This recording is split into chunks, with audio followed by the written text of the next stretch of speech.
Hello dear student, आप लोगों का स्वागत है जीके जीएस एएससी वाला में। हम लोग हिस्ट्री की क्लास में नहीं, पॉलिटी की क्लास में। हिस्ट्री की क्लास तो शाम को होगी। पॉलिटी की क्लास में आज उच्च न्यायालय के बारे में देखेंगे। आप लोग ज़्यादा से ज़्यादा चैनल को सब्सक्राइब किया करिए, वीडियो को लाइक किया करिए और शेयर कीजिए। हम लोग स्टार्ट करते हैं। भारतीय संविधान द्वारा यह प्रावधान किया गया कि प्रत्येक राज्य के लिए एक उच्च न्यायालय होगा। 7वें संविधान संशोधन अधिनियम 1956 के द्वारा संसद को यह अधिकार दिया गया कि वह 2 या 2 से अधिक राज्यों तथा किसी केंद्र शासित प्रदेश के लिए एक ही संयुक्त न्यायालय स्थापित कर सकती है। संविधान के भाग 6 में अनुच्छेद 214 से 231 तक में राज्य के उच्च न्यायालय का गठन, क्षेत्राधिकार, शक्तियों आदि के बारे में प्रावधान उल्लिखित है। अनुच्छेद 214 के अनुसार प्रत्येक राज्य के लिए एक उच्च न्यायालय होगा।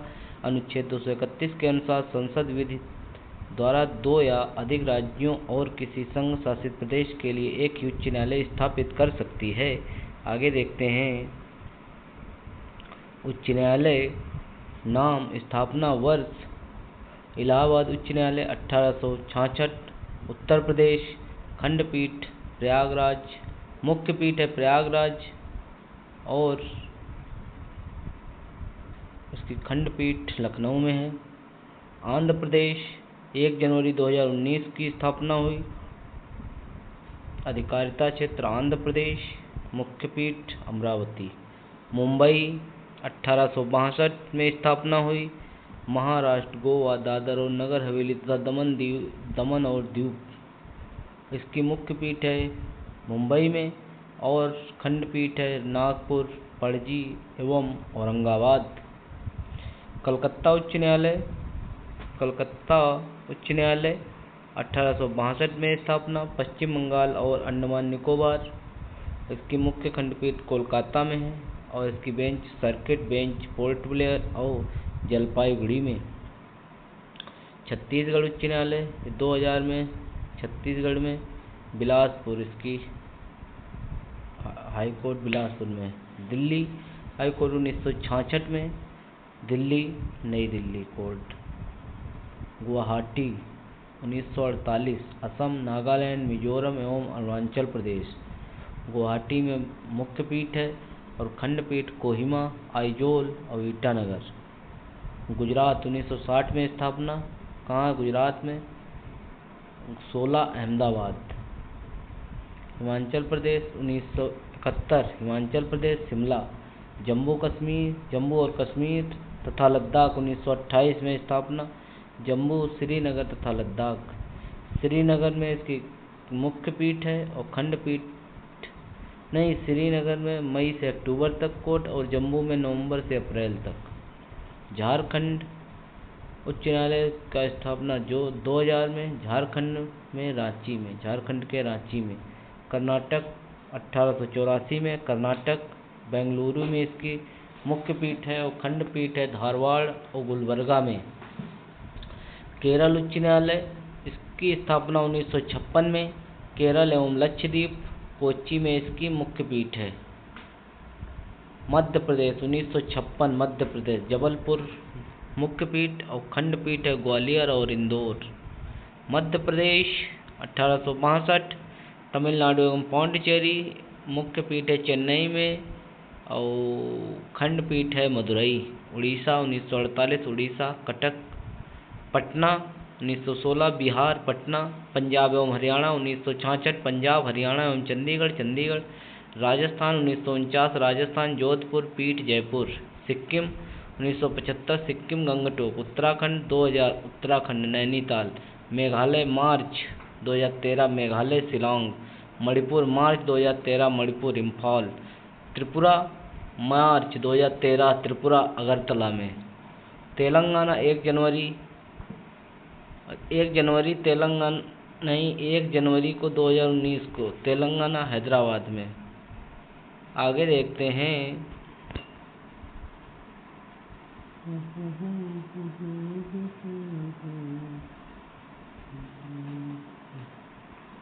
आप लोग ज़्यादा से ज़्यादा चैनल को सब्सक्राइब किया करें।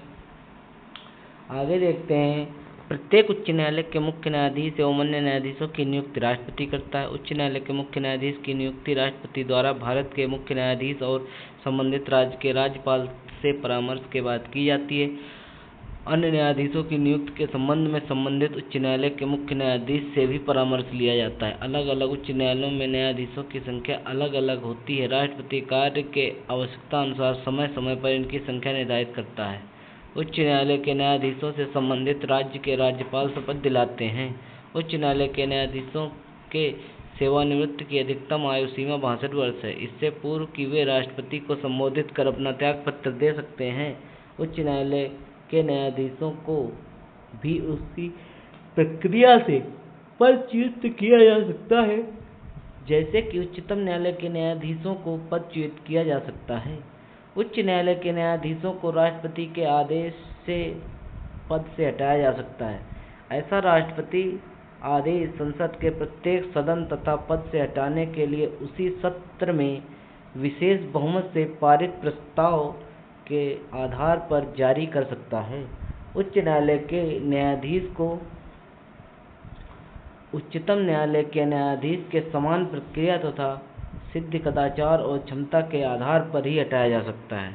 अनुच्छेद 217(2) के तहत उच्च न्यायालय के न्यायाधीश पद के लिए वही योग्य है जो भारत का नागरिक है और ऐसे व्यक्ति जो किसी उच्च न्यायालय या ऐसे दो या दो से अधिक न्यायालयों का लगातार न्यूनतम 10 वर्ष तक अधिवक्ता रहा हो या ऐसे व्यक्ति जो न्यूनतम 10 वर्ष के राज्य क्षेत्र में न्यायिक पद धारण कर चुके हों। अनुच्छेद 202(3) के अनुसार उच्च न्यायालय के न्यायाधीश को वेतन और भत्ते राज्य की संचित निधि पर भारित होते हैं, जबकि पेंशन अनुच्छेद 112(3) थर्ड के तहत भारत के संचित निधि से भारित होती है। अनुच्छेद 215 के अनुसार प्रत्येक उच्च न्यायालय एक अभिलेख न्यायालय है। अभिलेख न्यायालय होने का तात्पर्य है कि उच्च न्यायालय के निर्णय आदेश के अधीनस्थ न्यायालय के लिए बाध्य कर रहे होंगे तथा उसको अपने आवागमन के लिए दंड देने सहित ऐसे न्यायाधीश न्यायालय की सभी शक्तियां होंगी। उच्च न्यायालय के मुख्य न्यायाधीश को 2.5 लाख तथा अन्य न्यायाधीशों को 2.2 लाख रुपए मासिक वेतन मिलता है। अनुच्छेद 233 के अनुसार उच्च न्यायालय के मुख्य न्यायाधीश का पद रिक्त रहने पर उसके अनुपस्थित रहने पर उच्च न्यायालय के अन्य न्यायाधीशों के सरकारी कार्यकारी मुख्य न्यायाधीश की नियुक्ति राष्ट्रपति करता है। अनुच्छेद 224 के अंतर्गत राष्ट्रपति किसी उच्च न्यायालय के कार्य में स्थायी वृद्धि के लिए कार्य के बकाया रहने का कारण सम्यक रूप से अरहित व्यक्तियों को 2 वर्ष के अनधिकृत अवधि के लिए अपर न्यायाधीश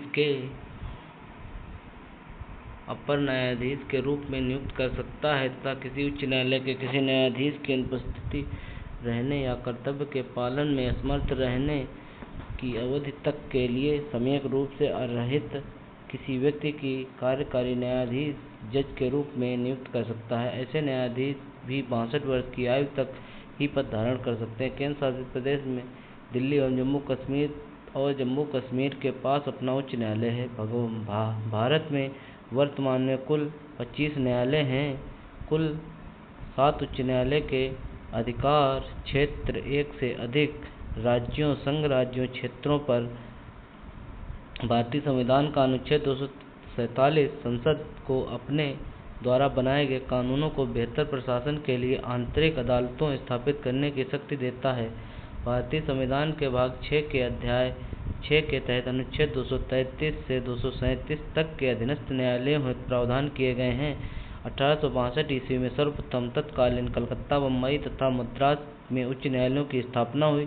ग्राम न्यायालय अधिनियम 2008 के तहत ग्राम न्यायालय को सिविल तथा आपराधिक दोनों ही मामलों में सुनवाई का अधिकार है। भारत में न्यायिक समीक्षा का अर्थ है कि कानून की अदालतों के पास संविधान का प्रावधान के संदर्भ में विधायी और अन्य सरकारी कार्यवाहियों की वैधता का परीक्षण करने की शक्ति है। न्यायिक समीक्षा की शक्ति मुख्य रूप से भारत के उच्च न्यायालय और सर्वोच्च न्यायालय में निहित है। उच्च न्यायालय की शक्तियां प्रारंभिक क्षेत्राधिकार के तहत संसद के सदस्यों के राज्य विधानमंडल सदस्यों के निर्वाचन संबंधी विवाद, नागरिकों के मूल अधिकारों का प्रावधान, संविधान की व्याख्या के संदर्भ में अधीनस्थ न्यायालयों से स्थानांतरित मामले, अधिकारिता का मामला, वसीयत, विवाह, तलाक, कंपनी कानून एवं न्यायालय की अवमानना आदि आते हैं। अपीलीय क्षेत्राधिकार के तहत उच्च न्यायालय एक अपीलीय न्यायालय है। यहाँ अधीनस्थ न्यायालयों के आदेश के विरुद्ध अपील की जा सकती है। यहाँ दीवानी एवं फौजदारी मामले की अपील भी की जा सकती है। अनुच्छेद 226 के तहत नागरिकों के मौलिक अधिकार की रक्षा हेतु उच्च न्यायालय को रिट जारी करने का अधिकार प्राप्त है। उच्च न्यायालय अपने अधीनस्थ न्यायालय पर नियंत्रण बनाए रखता है। पर्यवेक्षण की शक्ति के क्षेत्र में उच्च न्यायालय को व्यापक शक्तियाँ प्राप्त हैं। इसमें प्रशासनिक पर्यवेक्षण के साथ न्यायिक पर्यवेक्षण भी शामिल है। आज की क्लास को हम लोग यहीं पे समाप्त करते हैं। अगली क्लास होगी महान्यायवादी एवं महाधिवक्ता की। आप लोग चैनल को ज़्यादा से ज़्यादा सब्सक्राइब करें, वीडियो को लाइक करें और शेयर भी करें। मिलते हैं नेक्स्ट पार्ट में जल्दी। Thank you.